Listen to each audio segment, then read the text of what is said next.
The Edge Morning Madhouse. Here for the Comedy Festival. Full details, comedyfestival.co.nz. Steve Coogan, welcome to New Zealand, my friend. Thank you very much. Wow. I can't believe you're here. I can't believe I'm here.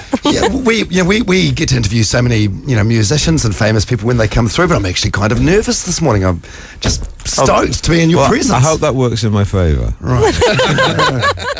Oh, you're just an incredible man. I was telling Mike some of the stuff you've done, Alan Partridge and Saxondale and so much other stuff. Much other stuff.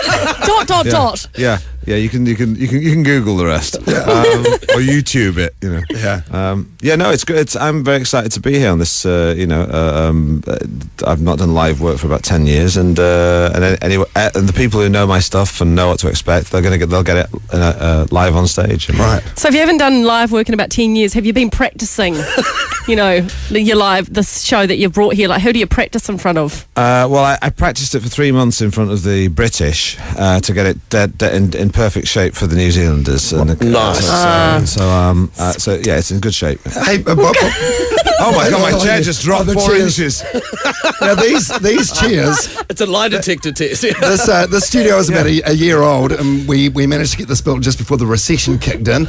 These chairs are like from some fancy architectural design store, $800 each. Really? They don't work. No, they're psychologically good because I just took myself down 4 inches. In case you needed to do that with anyone. And have you been to New Zealand before? Never been to New Oh, Zealand. wow. The Southern Hemisphere is pretty unfamiliar to me. So yeah, this is I've got some folks here. Some folks? Some relatives who I'm going to hook up with. Really? Who and where? They're called Coogan. There's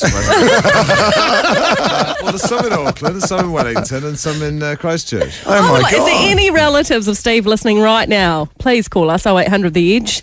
Because we broadcast nationwide, you see, Steve. They might be listening in Wellington or Christchurch. This could be dangerous. In fact, I've got to call them. I've got their numbers in my diary. I've got to pick up the phone to them. They're going to show me around, apparently. So. Oh, nice. See, but you're the famous one in the family. They should be calling you. You shouldn't be making the calls. Oh, no, you should be sitting back. It's right. They've called my people. Right. I haven't spoken to them personally yet. It's okay. The status is fine. You didn't realise. You've only just found out you're related to them. Is that right? No. They have all been over to us lot in England, but I'm the first one who's sort of been over here, I think. Right. So and how long are you in the country for?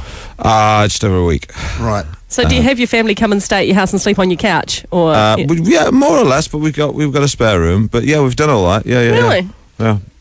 But I won't be. I haven't got my sleeping bag, so I'm going to have to stay in the hotel.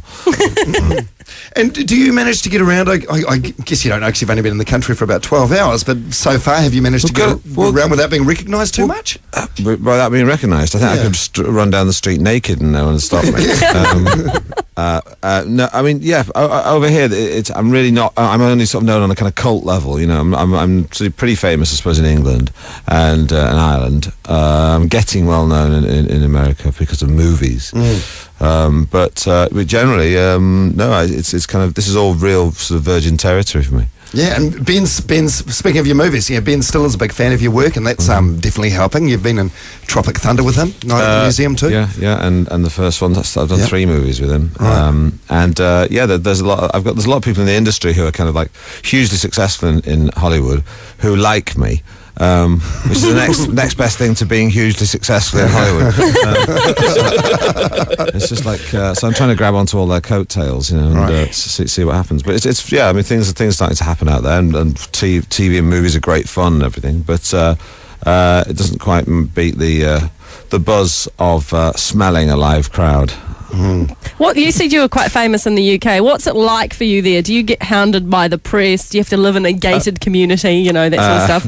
I mean, I use the tube, and I travel on the underground and all that. I just sort of I just stare at a newspaper and pull my baseball cap down over my eyes and don't make eye contact. But it's I mean, I do regular things, but I suppose there's certain ways that you can get when you become well known or recognisable. You develop techniques, aversion techniques. Like what?